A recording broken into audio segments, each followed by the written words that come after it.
નમસ્કાર દોસ્તો, આપ જોઈ રહ્યા છો સાઈ ગ્રુપ ઇન્ડિયા સંચાલિત નવસારીનું લુન્સીકુઈ મેદાન અને આ મેદાન ક્રિકેટ માટે આપવામાં આવ્યું હતું, પરંતુ મહાનગરપાલિકાના નવા કમિશનર જે પ્રથમદેવ ચૌધરી અને વહીવટદાર એવા કલેક્ટર દ્વારા અહીંયા સિન્થેટિક ટ્રેક બનાવવાનું નક્કી કરવામાં આવ્યું હતું। લગભગ 4 કરોડના ખર્ચે સિન્થેટિક ટ્રેક બનાવી અહીંયા લોકો દોડે એ માટેનું એક આયોજન કરવામાં આવ્યું હતું, પરંતુ અહીંયા લોકો તો ના દોડ્યા, પરંતુ અહીંયા મહાનગરપાલિકાનો ભ્રષ્ટાચાર દોડ્યો। આપ જોઈ રહ્યા છો તે રીતે આ સિન્થેટિક ટ્રેક પર ગાબડા પડી જવા પામ્યા છે અને આ ગાબડા પ્રથમ વરસાદમાં જ પડી ગયા। હજુ તો આ ટ્રેકનું લોકાર્પણ કરવામાં નથી આવ્યું। જ્યારે આ ટ્રેક બનતો હતો ત્યારે જ વિવાદ થયો હતો અને ત્યારે જ કહેવામાં આવ્યું હતું અને અમે પણ આ અંગે સવાલો ઉઠાવ્યા હતા કે આ ટ્રેક જે રીતે બનાવવામાં આવતો છે એ ટ્રેકમાં ખુલ્લો ભ્રષ્ટાચાર દેખાઈ રહ્યો છે, પરંતુ ત્યારે જે તે સમયે પાલિકાની ચૂંટાયેલી બોડી આવી ગઈ। ચૂંટાયેલી બોડીએ પણ કહ્યું હતું કે અમે આ જે ટ્રેક બને છે એમાં નજર રાખીશું અને આ ટ્રેક મજબૂત બને એના અમે પ્રયાસો કરીશું અને અમે કાળજી રાખીશું, પરંતુ નગરપાલિકાની ચૂંટાયેલી બોડી એટલે કે ભારતીય જનતા પાર્ટીના જે 50 નગરસેવકો છે તે આ કદાચ આમાં કાચા પડ્યા અને કોન્ટ્રાક્ટર ફાવી ગયો। કોન્ટ્રાક્ટરે આ ચૂનો ચોપડી ગયો એમ કહેવાય તો ખોટું નહીં, કારણ કે આમ તો ચૂનો ને ડામર ચોપડી ગયો। આ સિન્થેટિક ટ્રેક એ ખૂબ મોંઘો ટ્રેક હોય છે એવું પણ મને જાણવામાં આવ્યું હતું, પરંતુ આપ જોઈ રહ્યા છો રીતે આ ટ્રેકમાં ગાબડા ભર્યા છે। લુન્સીકુઈનું મેદાન વિવાદમાં રહ્યું છે। અહીંયા ફ્લાવર શો કરવામાં આવ્યો। ફ્લાવર શોમાં પણ જે ખર્ચો બજેટ નક્કી કરવામાં આવ્યું હતું તેના કરતાં વધુ 60 લાખ રૂપિયાનું બજેટ ખર્ચવા માટે આ નવી બોડીએ ઠરાવ કર્યો। એટલે જતે સમયે વહીવટદાર દ્વારા જે ભ્રષ્ટાચાર અથવા તો જે વહીવટદાર દ્વારા ખોટું કામ કરવામાં આવ્યું હતું અથવા તો ખોટા નિર્ણયો લેવામાં આવ્યા હતા, ખોટું કામ અથવા તો ખોટા નિર્ણય લેવામાં આવ્યા હતા, એના સામે અત્યારના શાસકો એ નિર્ણયોને જાણે કે ઢાંકી રહ્યા હોય એમ 60 લાખ રૂપિયા ફ્લાવર શોમાં હવે સિન્થેટિક ટ્રેકના જે ગાબડા પડ્યા છે ત્યારે બચાવમાં કહે છે કે અમે રિપેરિંગ કરાવી દઈશું, પણ સાહેબ કરોડો રૂપિયા હજુ તો ખર્ચાયા અને અમે પ્રજાનો એક પગ પણ ત્યાં એક આંટો નથી માર્યો અમે, અને આ ટ્રેકમાં આવા ગાબડા પડે તો કેમ ચાલે? આ અંગે વિપક્ષ પણ મેદાનમાં આવી ગયું છે। વિપક્ષી સભ્ય એવા પ્રભાબેન વલસાડિયાએ આ સિન્થેટિક ટ્રેકની મુલાકાત લઈને અહીંયા જે ભ્રષ્ટાચાર થયો છે તેને ખુલ્લો પાડવાનો પ્રયાસ કર્યો છે। તો શું કહ્યું પ્રભાબેન વલસાડિયાએ, જોઈ લઈએ। અમે જ્યાં જગ્યા પર ઉભા રહેલા છે લુન્સીકુઈ મેદાન નવસારીમાં જૂનું અને જાણીતું એકમાત્ર રમતવીરો માટેનું સ્થાન છે જે લુન્સીકુઈ મેદાન।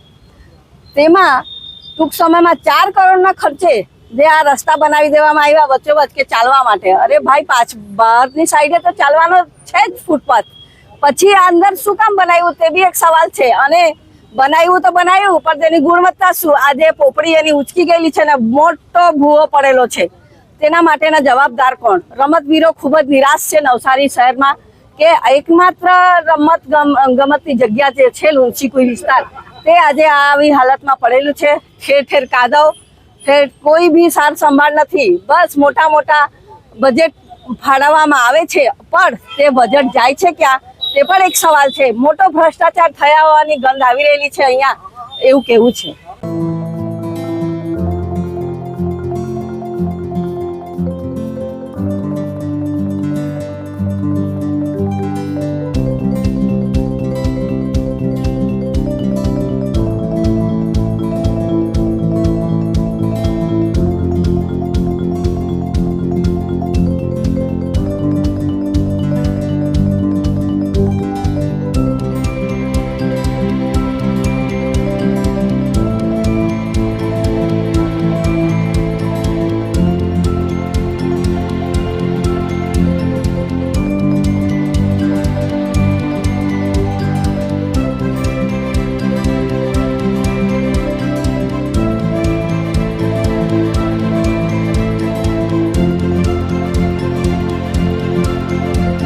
નવસારી મહાનગરપાલિકાની ચૂંટણીમાં ભારતીય જનતા પાર્ટીનો વિજય થયો છે, પરંતુ એ પૂર્વે જે કમિશનર અને કલેક્ટરનું રાજ ગયું એ દરમિયાન અનેક કામો એવા થયા છે કે જે કામો શંકાના દાયરામાં છે। એ પૈકીનું આ સિન્થેટિક ટ્રેક અને આ જે મેદાન જે મ્યુનિસિપલ મેદાનનું બ્યુટિફિકેશનનું જે કામ કરવામાં આવ્યું હતું તેમાં પણ ભ્રષ્ટાચાર થયો હોવાની ચોક્કસ શંકા દેખાઈ રહી છે।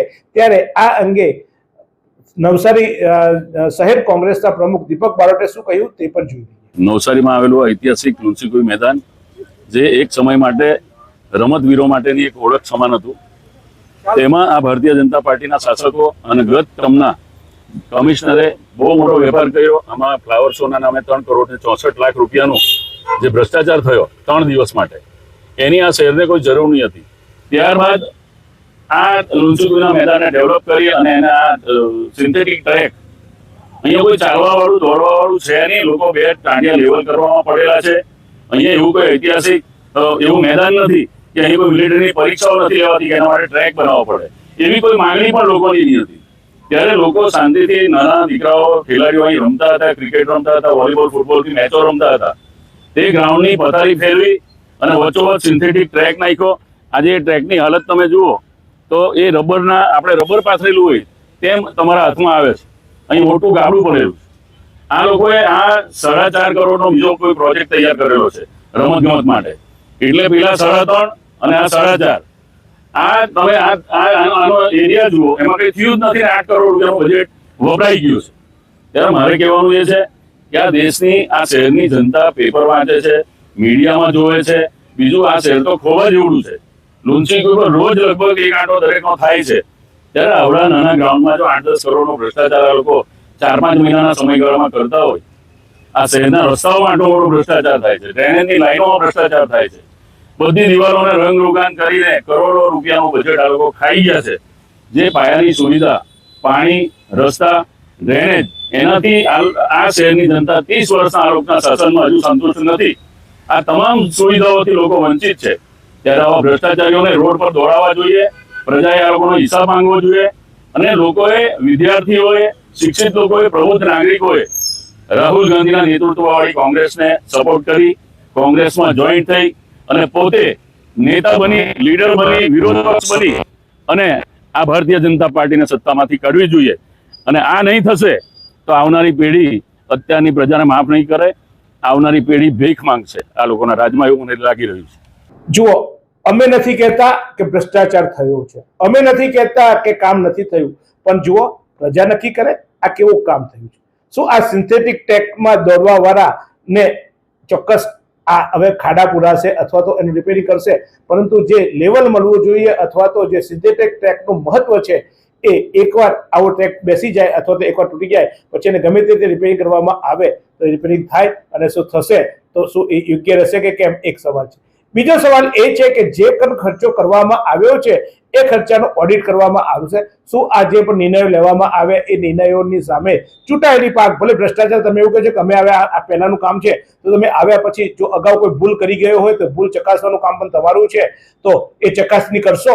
અને આ જે કામ અપાયું છે એ કામ જે ટ્રેક બનાવનાર કંપની કેટલો અનુભવી છે અને સાથે સાથે એ જે કામ કરે છે એ કામની ગુણવત્તાની ચકાસણી કરવામાં આવી છે કે કેમ, જે મટીરિયલ વાપરવામાં આવ્યું છે, મટીરિયલના સેમ્પલિંગ લેવાયા છે કે કેમ, એ બધું જ જો અત્યારના નવા મેયર અશોકભાઈ અને કારોબારી અધ્યક્ષ મુકેશભાઈ અગ્રવાલ અને એમની ટીમ જો ચેક કરાવે તો દૂધનું દૂધ અને પાણીનું પાણી થઈ જાય. આશા રાખીએ છીએ સિન્થેટિક ટ્રેક પર લોકો તો નથી દોડ્યા, પણ ચોક્કસ મહાનગરપાલિકાના કોન્ટ્રાક્ટરો દ્વારા અહીંયા ભ્રષ્ટાચાર ચોક્કસ દોડ્યો છે. એ તો અત્યારે નજરે દેખાય છે. જોતા રહો આ જ રીતે નવસારી લાઈવ. શું તમે શરીરના સાંધાના દુખાવાથી પીડાઈ રહ્યા છો કે પછી તમે કોઈ સ્પોર્ટ્સ ઇન્જરીથી પીડાઈ રહ્યા છો? લકવાની બીમારી બાદની પીડા સહન કરી રહ્યા છો? શું તમને સ્પાઇનલ પ્રોબ્લેમ છે? તો આ તમામ દુખાવાને હવે બાય બાય કરી દો, કારણ કે માસ્ટર ડિગ્રી ધરાવતા ખૂબ જ અનુભવી ફિઝિયોથેરાપિસ્ટ ડૉક્ટર અમિત પટેલ પાસે તમે આ તમામ સમસ્યાઓનું સચોટ નિદાન કરાવી ફરીથી નોર્મલ જિંદગી જીવી શકો છો. તો સરનામું નોંધી લો. Comprehensive care centre, DD street, library પાસે, અનુરાગ સારીઝની લાઇનમાં, નવસારી.